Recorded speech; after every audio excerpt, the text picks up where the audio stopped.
হীনমন্যতায় ভোগার কারণ হচ্ছে আমরা আমাদের ইতিহাস জানি না। আমরা আমাদের ইতিহাস না জানার কারণে হীনমন্যতায় ভুগি। এই পৃথিবীকে সভ্যতা শিখিয়েছে মাদ্রাসা শিক্ষা ব্যবস্থা। এই পৃথিবীকে সুন্দর সুচারুরূপে পরিচালনা করবার পদ্ধতি শিখিয়েছে মাদ্রাসা শিক্ষা ব্যবস্থা। আজকে ইংরেজদের কাছ থেকে আমাদেরকে সবক নিতে হয়।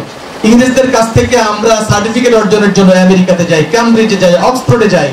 অথচ এক সময় যখন বাগদাদে সাধারণ মুসলমানরা যেইভাবে উন্নত জীবন যাপন করেছে, তখন আমেরিকা আবিষ্কারই হয়নি। আপনার গর্ডবাতে সেখানে হাজার হাজার খ্রিস্টান, ইহুদি, আপনাদের অন্যান্য ধর্মের লোকেরা শিক্ষা অর্জন করবার জন্য আসতো, স্পেনে আসতো, বাগদাদে আসতো। আজকে আমাদের ছেলে মেয়েরা ইতিহাস না জানবার কারণে পাশ্চাত্যে শিক্ষা গ্রহণ করে তাদের মতো হতে চায়। আসলে আমরা আমাদের অস্তিত্বকে ভুলিয়ে দেওয়া হয়েছে, ইতিহাসকে ভুলিয়ে দেওয়া হয়েছে। এই পৃথিবীতে 610 খ্রিস্টাব্দের আগে যত সভ্যতা ছিল, রোমান সভ্যতা, অটোমান, আরো যারা যে সভ্যতা ছিল, সেই সভ্যতাগুলোতে কোনো একাডেমিক শিক্ষা ব্যবস্থা ছিল না। শিক্ষা ব্যবস্থা ছিল কেন্দ্রিক, ব্যক্তি কেন্দ্রিক শিক্ষা ব্যবস্থা ছিল। ইলিয়ড, অডিসি, হোমার সহ অনেকেই ছিলেন, তারা শিক্ষিত ছিলেন, স্বশিক্ষায় শিক্ষিত ছিলেন, একাডেমিক কোনো শিক্ষা ব্যবস্থা ছিল না। হযরত মুহাম্মদ রাসূলুল্লাহ সাল্লাল্লাহু আলাইহি ওয়াসাল্লাম 570 খ্রিস্টাব্দে জন্মগ্রহণ করেন। 610 খ্রিস্টাব্দে তিনি ওহীপ্রাপ্ত হন। ওহীপ্রাপ্ত হওয়ার পরে পৃথিবীতে যে তিনি শিক্ষার ধারা চালু করেছেন, নবদিগন্ত চালু করেছেন, সেটা হুজুর আকরাম সাল্লাল্লাহু আলাইহি ওয়াসাল্লামের মাধ্যমে এসেছে। আজকে যত শিক্ষা ব্যবস্থা দেখেন, সমস্ত শিক্ষা ব্যবস্থা মাদ্রাসা শিক্ষা ব্যবস্থার কাছ থেকে নিয়েছে, অথচ আমরা জানি না। আমরা মাদ্রাসায় পড়াইলে শিক্ষক, অভিভাবক, ছাত্রছাত্রীরা হীনমন্যতায় ভুগি। সৃষ্টি করা হলো, তারপর আল্লাহ রাব্বুল আলামিন কোরআনে এইভাবে এসেছে, আউযু বিল্লাহি মিনাশ শাইতানির রাজীম, ওয়া আল্লামা আদাম আল আসমা কুল্লাহা, যে আল্লাহ রাব্বুল আলামিন আদম আলাইহিস সালাতু ওয়াস সালামকে সকল বিষয়ের নামসমূহ শিক্ষা দিয়েছেন, সকল বিষয়ের নামসমূহ শিক্ষা দিয়েছেন। এবং আদম আলাইহিস সালাতু ওয়াস সালাম 40,000-এরও উপরে ভাষা জানতেন, 40,000-এরও উপরে ভাষা জানতেন। পৃথিবীতে এখন 7,000 ভাষা জীবিত আছে, 7,000 সামথিং। তো এর মধ্যে উল্লেখযোগ্য ভাষা, বর্তমান ইন্টারন্যাশনাল ভাষা হচ্ছে ইংরেজি, আরবি, বাংলা, চায়না এবং হিন্দি। সম্মানিত উপস্থিতি, তো এই যে শিক্ষার ইতিহাস শুরু হয়ে গেল, আদম আলাইহিস সালাতু ওয়াস সালামকে আল্লাহ রাব্বুল আলামিন স্বয়ং এবং ফেরেশতাদের জিবরিল আমিন আলাইহিস সালাতু ওয়াস সালামের মাধ্যমে শিক্ষার যে ইতিহাস শুরু হয়ে গেল, তিনি পৃথিবীতে আগমন করে তার সন্তানদেরকে তিনি শিক্ষা প্রদান করলেন। সেই শিক্ষার ধারাবাহিকতা পৃথিবীতে চলমান কিয়ামত পর্যন্ত থাকবে। তবে এটার দুইটি দিক থাকবে, একটি পজিটিভ আর একটি নেগেটিভ। আজকে যদি আমরা মাদ্রাসা শিক্ষা ব্যবস্থার ইতিহাসের কথা বলি, যে স্কুল শিক্ষার ব্যবস্থার ইতিহাসের কথা বলি, তাহলে আজকে মাদ্রাসায় যারা পড়ায়, যে সমস্ত অভিভাবক পড়ায় তাদের সন্তানকে, যারা পড়ে এবং যে সমস্ত ওস্তাদ মহোদয়গণ রয়েছেন, তারাও অনেকটা হীনমন্যতায় ভোগে। হীনমন্যতায় ভোগার কারণ হচ্ছে আমরা আমাদের ইতিহাস জানি না।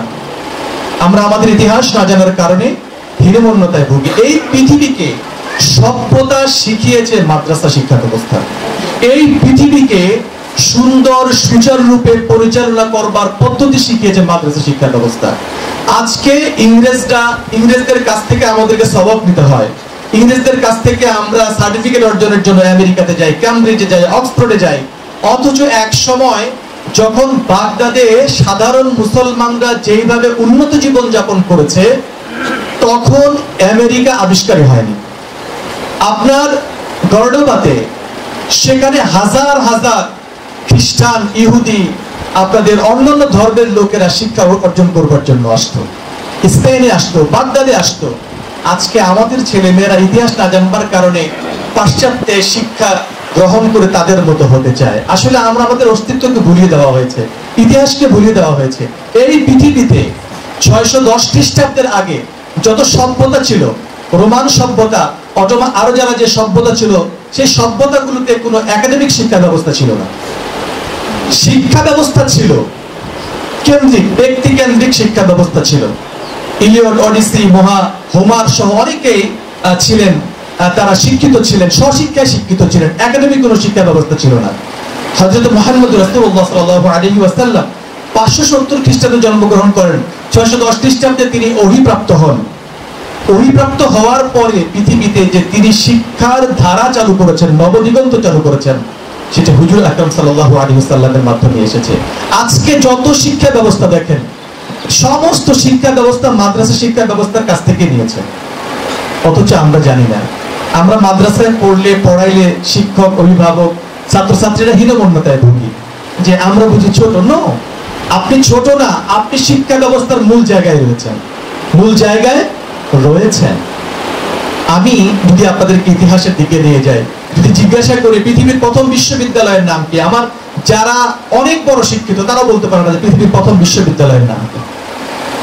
আমি কিছু টিচার্স ট্রেনিংয়ে কথা বলেছিলাম, সেখানে জিজ্ঞাসা করেছিলাম, তারা বলতে পারে নাই। তারা কেউ অক্সফোর্ড বলেছে, কেউ ক্যামব্রিজ বলেছে, কেউ অমুক বলেছে, কেউ অনেক উন্নত বিশ্বের বর্তমান সে বিশ্ববিদ্যালয়ের নাম বলেছে। অথচ এই পৃথিবীতে বিশ্ববিদ্যালয়ের ধারণা প্রদত্ত হয়েছে মুসলমানদের হাত দিয়ে। 859 খ্রিস্টাব্দে আল জামিউল কারভিন, সেটা হচ্ছে পৃথিবীর প্রথম বিশ্ববিদ্যালয়, প্রথম বিশ্ববিদ্যালয়। আজকে তোমরা যারা তালেবে ইলম রয়েছে, তোমাদেরকে আমি বলবো যে তোমরা এমন এক শিক্ষা ব্যবস্থার মধ্যে রয়েছে, যে শিক্ষা ব্যবস্থা পৃথিবীকে সভ্যতা শিখিয়েছে, যে শিক্ষা ব্যবস্থা পৃথিবীকে ভালো পথে চলবার পথ শিখিয়েছে, যে শিক্ষা ব্যবস্থা মানুষ হয়ে মানুষের মতো চলবার শিক্ষা ব্যবস্থা দিয়েছে। আজকে যারা অক্সফোর্ডে, আজকে যারা অন্যান্য শিক্ষা ব্যবস্থা, তাদেরকে দর্শনগুলো রয়েছে, এই দর্শনগুলো পৃথিবীতে অচল দর্শন এবং পচা দর্শন। তাদেরকে বলা হয়েছে মানুষটাকে আসছে ডারউইনের মতবাদ থেকে, মানুষটাকে বানর থেকে আসছে। এই শিক্ষা ব্যবস্থা আমাদের বিশ্ববিদ্যালয়গুলোতে পড়ানো হয়। এখন বলেন, মানুষ যদি বানর থেকে আসে, তাহলে সকল ধর্মই স্বীকার করে আদম আলাইহিস সালাতু ওয়াস সালাম হচ্ছে পৃথিবীর প্রথম মানুষ, পৃথিবীর প্রথম মানুষ। তাহলে বানর থেকে আসছে, এই থিওরিটা এখনো আমাদের বিশ্ববিদ্যালয়গুলোতে পড়ানো হয়। কোন থিওরিতে, কোন যুক্তিতে, সেটা আমার বুঝে আসে না। সম্মানিত উপস্থিতি, তাহলে আজকে যারা মাদ্রাসায় পড়ছো, তোমাদেরকে অনেক বেশি পড়াশোনা করতে হবে, তোমাদেরকে অনেক বেশি জানতে হবে।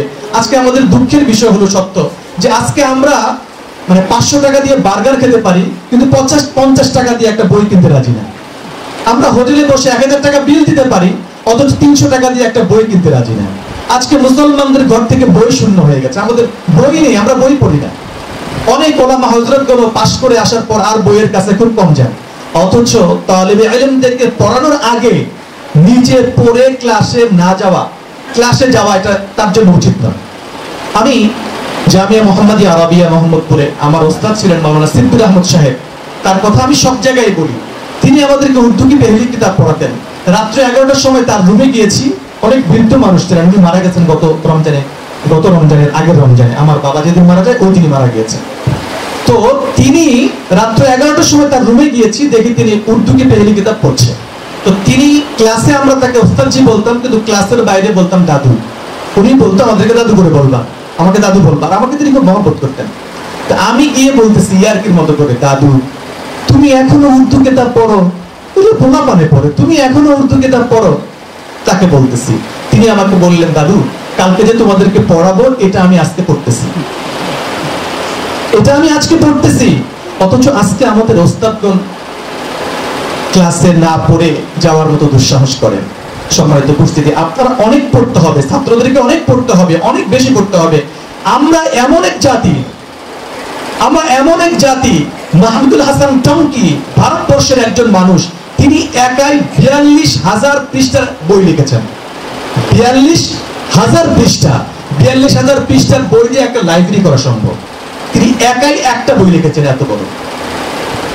সারা পৃথিবীর যত মুসান্নেফ রয়েছেন, শিক্ষকদের তিনি তালিকা করেছেন তার বইয়ে। সম্মানিত আমরা তো সেই জাতি। সম্মানিত তোলাবাগণ, সম্মানিত ওস্তাদ মহোদয়গণ, আমি আপনাদেরকে অনুরোধ করব যে আজকে যে ইফতেতাহ শুরু হলো, এই যে পড়া শুরু হলো, এই পড়া যেন আমাদেরকে মৃত্যুর দিন পর্যন্ত যেন আমরা পড়তে যেন মরতে পারি, পড়তে যেন মরতে পারি। এর মধ্যেই ফায়দা রয়েছে। সম্মানিত উপস্থিতি, আজ এত বখাটে ছেলে মেয়ে কেন? আজকে আমাদের সমাজে অনেক বেশি বখাটে ছেলে মেয়ে না? রাস্তায় যেদিকেই তাকাবেন নেশাখোর, যেদিকেই তাকাবেন ইফতিজার, যেদিকেই তাকাবেন বখাটে ছেলে মেয়েদের এত ভিড় কেন? এরা তো আপনার আমার সন্তান, আপনার আমার ভাই বোন, আপনজন। এরা কেন এমন হলো? আজকে এমন হয়েছে কেন? আমরা কি নিজের দিকে একটু তাকিয়েছি? আমরা ছেলেকে ধমকাই, তুই এমন কেন? আমরা মেয়েকে ধমকাই, মা তুই পর্দা করিস না কেন, ভালো পথে চলিস না কেন? ভাইরা আমার, আমি যে বলি যে আমি যখন কাউকে আঙ্গুল দিয়ে একটা আঙ্গুল দেখাই, তিনটা আঙ্গুল কিন্তু আমার দিকে, আগে আপনাকে ভালো হইতে হবে। হযরতে ইমাম বুখারী রাহিমাহুল্লাহ তাআলা তার বয়ানে এসেছে যে তার যে বাবা ছিলেন, তিনি মৃত্যু শয্যায় তিনি একটা কথা বলেছিলেন যে তার বন্ধুকে, এটা তার বন্ধু তার বুখারী রাহমাতুল্লাহ আলাইহিকে বলেছেন পরে। তো তিনি তখন বলেছে, কথাটা কি বলেছে, যে তিনি বলেছিলেন যে আমি আমার জীবনে কখনো হারাম খাবার খাই নাই, আমার সন্তানকে কখনো হারাম খাবার খাওয়াই নাই। তো ইমাম বুখারী রাহমাতুল্লাহ আলাইহি বললেন, তার কিতাবে লিখেছেন যে এটা তিনি সত্য বলেছেন। কেন সত্য বলেছেন? যে মৃত্যুর সময় মানুষ কখনো মিথ্যে কথা বলে না, মৃত্যুর সময় কখনো মানুষ মিথ্যে কথা বলে না। ইমাম বুখারীর মতো সন্তান তৈরি হয়েছে তো এরকম বাবার কাছ থেকে, যেই বাবা জীবনে হারাম ভক্ষণ করেন নাই, যার সন্তানকে হারাম কখনো খাওয়ান নাই। তো আজকে যেই ছেলে মেয়েগুলো বকাতে হয়েছে, যেই ছেলে মেয়েগুলো আজকে পিটার হয়েছে, যেই ছেলে মেয়েগুলো আজকে নষ্ট পথে পরিচালিত হয়েছে, এর জন্য কি আপনারা আমি দায়ী নই? সম্মানিত বাবাগণ, যারা আমার আওয়াজ শুনছেন, আপনাদের স্ত্রীদেরকে আপনারা গিয়ে বলবেন যে একটা কথা মনে রাখবেন, যে কখনো নষ্ট ফরমা কখনো ভালো ইট দিতে পারে না, ভাঙা বিস্কিটের প্যাকেট কখনো ভালো বিস্কিট দিতে পারে না। যদি সন্তান ভালো চান, তাহলে সবার আগে আপনাকে ভালো হতে হবে। যদি আপনি আপনার সন্তানকে আলেম হিসেবে দেখতে চান, তাহলে অবশ্যই আপনাকে কোরআনের পথে পরিচালিত থাকতে হবে। সম্মানিত উপস্থিতি, আমি আসলে খুব সংক্ষেপে কথা শেষ করে দিচ্ছি। সন্তান ভালো চাইলে পিতামাতাকে ভালো হতে হবে, এতে কোনো সন্দেহ নাই। আল্লাহ তাআলা আপনাকে আমাকে আল্লাহর পথে পরিচালিত হয়ে আমাদেরকে জীবন পরিচালনা করার তৌফিক দান করুন। আর তালিবে ইলমদের প্রতি আবারও একটা অনুরোধ করছি যে যদি কেউ আমাকে প্রশ্ন করে সফল হওয়ার জন্য কি চাই, তাহলে সফল হওয়ার জন্য ছাত্রদের জন্য তিনটা জিনিস চাই। আমার সাথে বলো, সেই তিনটা জিনিস কি? বলো। পড়তে হবে, বলো। 1 নাম্বার পড়তে হবে, 2 নাম্বার পড়তে হবে, 3 নাম্বার পড়তে হবে। এই পড়ার কোনো বিকল্প নাই। যদি তুমি সফল হতে চাও, তাহলে তোমাকে অবশ্যই পড়তে হবে। আল্লাহ তাআলা আমাদেরকে সেই পড়ার মধ্যে থাকা, পড়ার মধ্যে জীবন করার তৌফিক দান করুন। আসসালামু আলাইকুম ওয়া রাহমাতুল্লাহি ওয়া বারাকাতুহু।